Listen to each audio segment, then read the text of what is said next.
Assalamualaikum warahmatullahi wabarakatuh. Alhamdulillahilladzi ja'ala al-kalama lil kitabah wal kitaba lil qiraah wal qiraah lil ma'rifah wal ma'rifah lil ibadah wal ibadati lillahi ta'ala. Ashhadu an la ilaha illallah wa ashhadu anna Muhammadar Rasulullah. Allahumma shalli wa sallim wa karim wa azim ala sayyidina nabiyina al-karim Muhammad sallallahu alaihi wasallam. La nabiyya wa la rasulahu ba'da amma ba'd. Yang terhormat kepada dosen pengampu mata kuliah kami, yakni Bapak Dr.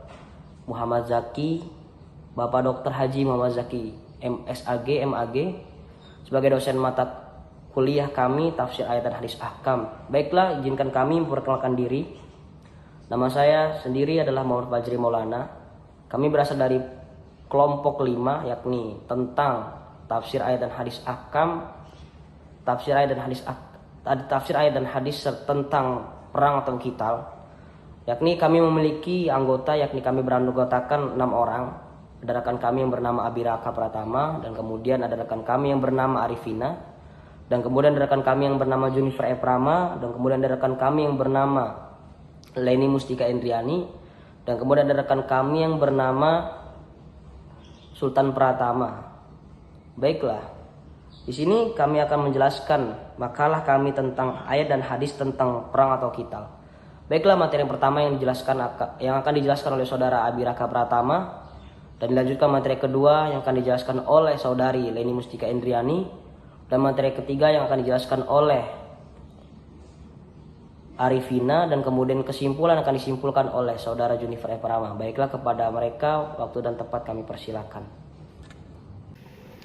Oke, baiklah. Terima kasih kepada Muhammad Fajri Maulana yang selaku moderator. Saya akan melanjutkan materi pertama, yaitu sejarah dan kondisi turunnya ayat qital. Dalam konteks sejarah Islam, sudah tidak dapat dipungkiri dengan adanya perang yang terjadi pada masa Rasulullah SAW. Tercatat tidak lebih dari 19 sampai 21 Ghazwa terjadi yang dipimpin langsung oleh Rasulullah SAW, terlibat langsung di dalamnya. Mengutip dari Quraisy Shihab, usaha untuk memahami ayat qital dan bentuk penerapannya tidak akan dapat tercapai tanpa adanya unsur asbabun nuzul, baik yang mikro maupun makro. Sebagaimana dijelaskan oleh Gamal Al-Banna bahwa penelusuran terhadap latar belakang yang melingkupi sebuah ayat qital sangat membantu dalam memahami dan mengetahui penerapannya. Sebagaimana hijrah Rasulullah SAW dari Mekah ke Madinah merupakan kepindahan sebuah model masyarakat ke dalam masyarakat yang lainnya yang memiliki beraneka ragam perbedaan, baik sifat, karakter, dan kondisi yang ada. Selanjutnya, periode perang dalam Al-Quran. 1. Kebolehan perang. Telah diizinkan berperang bagi orang-orang yang diperangi, karena sesungguhnya mereka telah dianiaya, dan sesungguhnya Allah benar-benar maha kuasa menolong mereka itu. Yang kedua, keterbatasan perang. Dan perangilah di jalan Allah orang-orang yang memerangi kamu, tetapi janganlah kamu melampaui batas, karena sesungguhnya Allah tidak menyukai orang-orang yang melampaui batas. 3. Memberantas orang musyrik, dan perangilah mereka, supaya jangan ada fitnah, dan supaya agama itu semata-mata untuk Allah. Jika mereka berhenti dari kekafiran, maka sesungguhnya Allah Maha melihat apa yang mereka kerjakan. Al-Anfal ayat 39. Sekian penjelasan dari saya. Assalamualaikum warahmatullahi wabarakatuh. Saya Leni Mustika Indriani. Di sini saya akan melanjutkan materi yang kedua yang berjudul pengertian qital. Dalam kamus Al-Munjid dinyatakan bahwa qital merupakan bentuk masdar dari fi'il qotala yaqtulu, qitalan, qitalaan, muqotalan yang berarti perang. Qotalahu berarti hirabahu wa'adahu atau memeranginya, mengembalikannya. Kata qital tercantum 12 kali pada 10 ayat dalam Al-Quran. Banyak ayat lain yang memuatnya dalam bentuk fi'il madi, mudhari, amr atau perintah maupun nahi atau larangan. Banyaknya ayat Al-Quran yang memuat kata qital dan bentukannya menggugurkan pandangan sebagian kaum muslim bahwa Islam tidak berbicara tentang perang. Islam justru membahas ketentuan qital atau perang secara rinci. Qital atau perang merupakan makna jihad secara syar'i. Pengertian syar'i dari jihad adalah al-qital fisabilillah bisyuratihi, atau jihad adalah perang di jalan Allah dengan berbagai syarat dan ketentuannya. Lebih lanjut, ia menyatakan bahwa jika kata jihad dinyatakan tanpa indikasi, maka yang dimaksudkan adalah jihad dalam makna syar'i, yaitu qital atau perang. Sebagian orang menyerukan agar perang dihentikan dan ditiadakan selama-lamanya. Padahal Rasulullah SAW menyatakan bahwa perang di jalan Allah ini akan terus berlangsung hingga akhir dunia. Rasulullah SAW bersabda, "Jihad itu berlangsung sejak Allah mengutusku hingga umatku yang terakhir memerangi Dajjal." Hadis riwayat Abu Dawud. Ayat pertama yang diturunkan yang membolehkan kaum mukmin berperang adalah surat Al-Hajj ayat 39 yang turun dalam perjalanan hijrah Rasul dari Mekah ke Madinah. Allah Subhanahu wa taala berfirman, "Telah diizinkan berperang bagi mereka yang diperangi karena sesungguhnya mereka telah dizolimi dan sesungguhnya Allah Maha Kuasa untuk menolong mereka." Quran Surat Al-Hajj ayat 39. Makna izin dalam ayat ini adalah ibahah atau boleh. Lebih jauh, para fuqaha menjelaskan jika kaum muslim atau wilayah mereka diserang, mereka wajib berperang mempertahankan wilayah kaum muslim dan mengusir musuh. Bahkan Allah Subhanahu wa taala memerintahkan agar kita membalas timpal dengan serangan mereka. Demikianlah materi yang saya sampaikan. Selanjutnya saya kembalikan kepada moderator. Baik, saya Rifina dengan NPM 20210200415 akan melanjutkan materi yang ketiga, yaitu rahmat dalam ayat-ayat qital. Maksud dan tujuan berperangnya Nabi dengan menggunakan konsep hierarki nilai merupakan suatu bentuk atau wujud dalam menerapkan perintah Allah yang tertuang dalam Al-Quran, khususnya ayat-ayat qital, demi tercapainya penjagaan atas hak asasi manusia.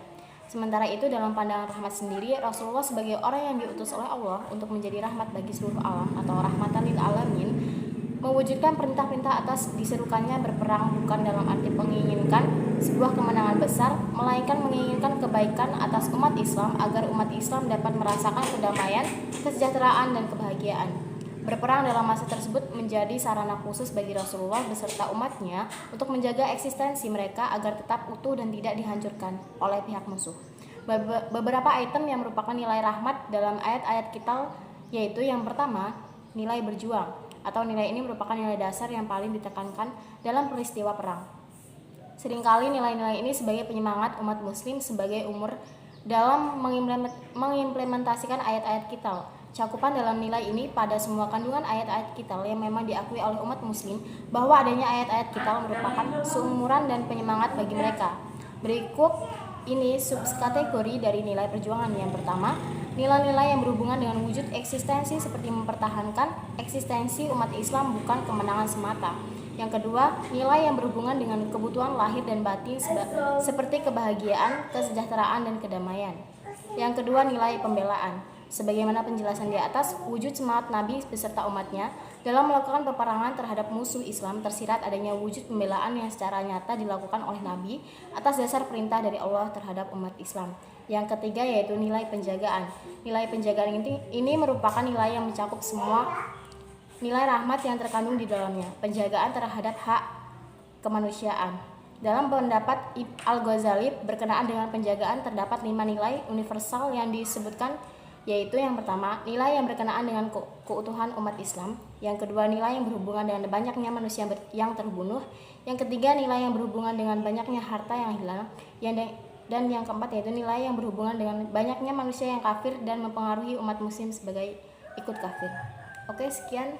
Selanjutnya akan diteruskan oleh pemateri yang selanjutnya. Baiklah, saya akan melanjutkan materi selanjutnya.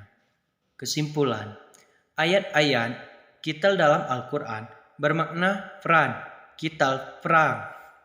Dilakukan Nabi sebagai sarana untuk mengimplementasikan perintah Allah dalam konteks yang sangat dibutuhkan oleh Nabi dan umat Islam pada masa itu.